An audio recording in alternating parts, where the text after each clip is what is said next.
Той всеки човек я носи тая връзка с камъка, защото ние сме реално част от тая планета. Планетата е основно скала. Ние, щом сме на нея, значи, по някакъв начин тя не влияе, защото нали, камъка за мен не е мъртва материя. Той си има памет, носи си неговото.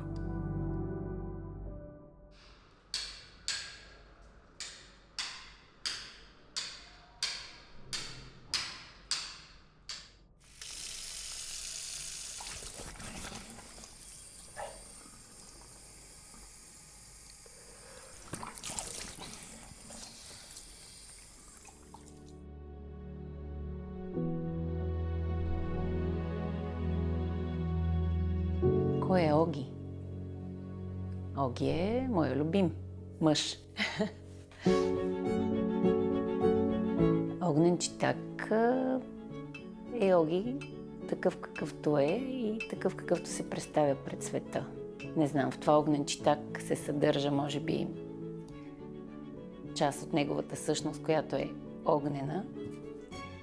Читак идва от фамилията, но читак в тълковния речник всъщност означава див човек. Това му е едно от значенията. Огнен див човек.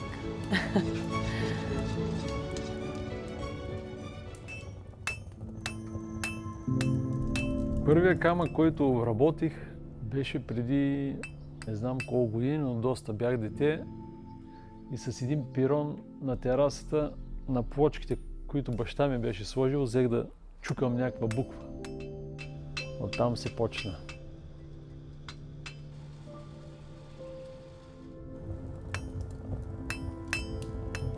Може би най-развълнуван е, когато му предстои да монтира вече готово нещо.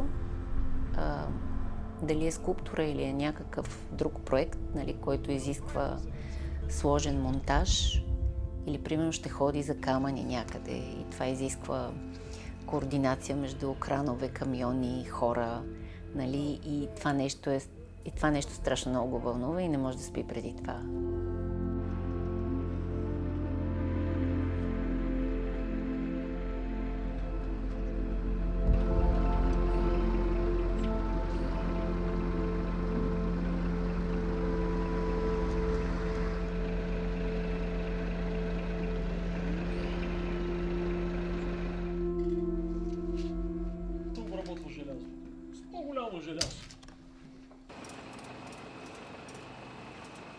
Самото каменоделие като занаят се изисква познание, т.е. свързване с материала.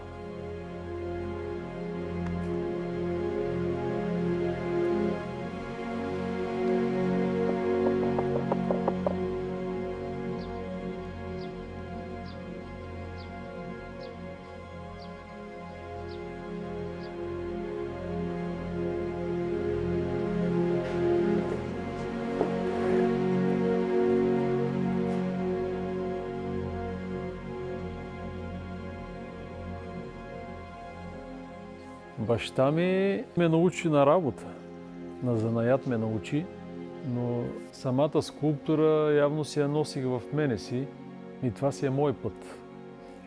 За него беше глупости. Какво да занимава с глупости? Дай нещо по същество да правим, да бичим камъни, така, да се дига прах. А пък аз имах друга потребност. Да се изразявам в камъка, обаче артистично, не под формата на стъпала, камини, первази. Не е въпросът да вземеш детето и да блъскаш по него и да си мислиш, че дяваш камък. А там е, защото има значение самата следа, която оставяш върху камък. По какъв начин го караш, откъде върви. Има си много неща, но това всичко е с много опит и мисъл към самия материал, и отношение към самия материал. Идеята възможно най-малко материал да изхвърля и зато и гледам композицията да бъде в така оптимално да се вмести в камъка.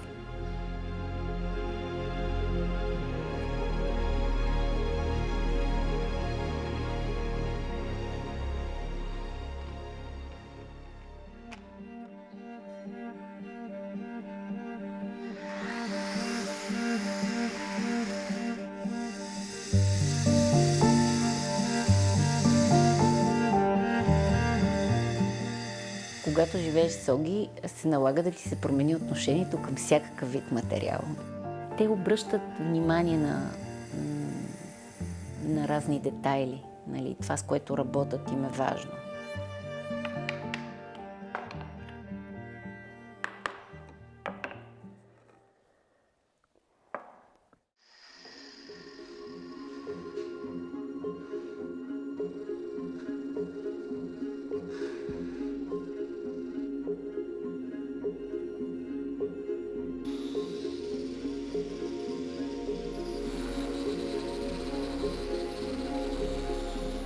Камъка за мен си е одушевен предмет. Той си е част от нас.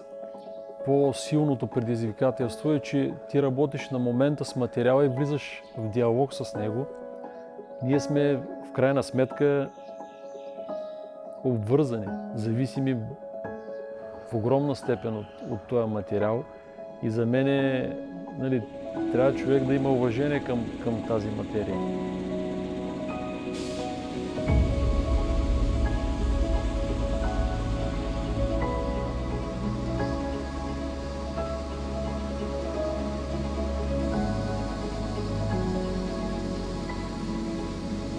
Аз предимно работя с камъни, които са някога извадени, останали, изостанали.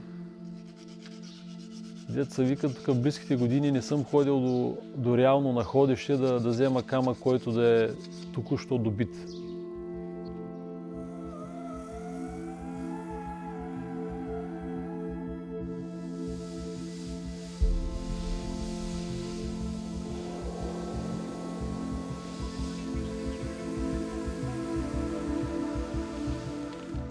Водата първа е почнала да вае камъка и те са взаимосвързани.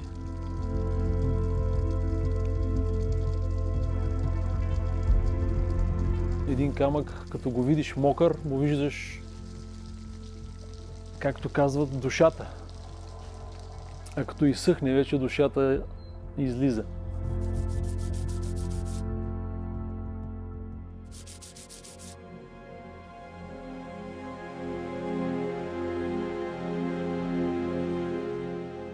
В момента, в който назовеш нещо, един обект, му дадеш име, т.е. ти му слагаш табелка и ограничава зрителя в посока на това да мисли различно. Но в абстрактните неща, това, което аз съм преживял с тая работа, ако може до някаква степен и самия зрител и той да влезе в диалог с нея и да го преживее до някъде. Или да преживее свое собствено нещо.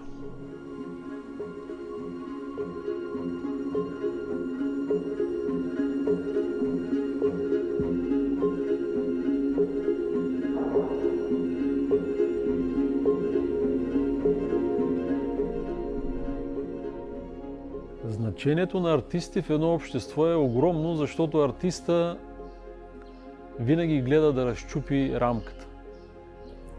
За да се приемем по-добре от обществото, трудна задача е това, защото както човечество съществува, всички тези артисти, художници винаги са били черни овце, винаги са били отлъчвани от обществото, но в крайна сметка без тях няма общество.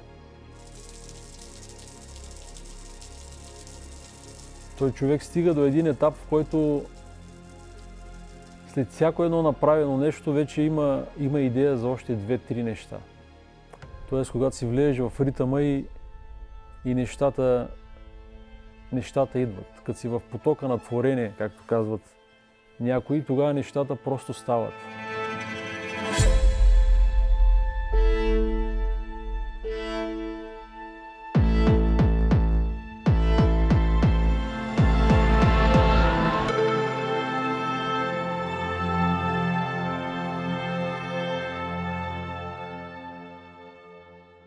Но в момента, в който останеш сам със себе си наистина пред своя път, тогава трябва вече да решиш твърдо на къде да тръгнеш, кой си ти и как да продължи цялото това нещо.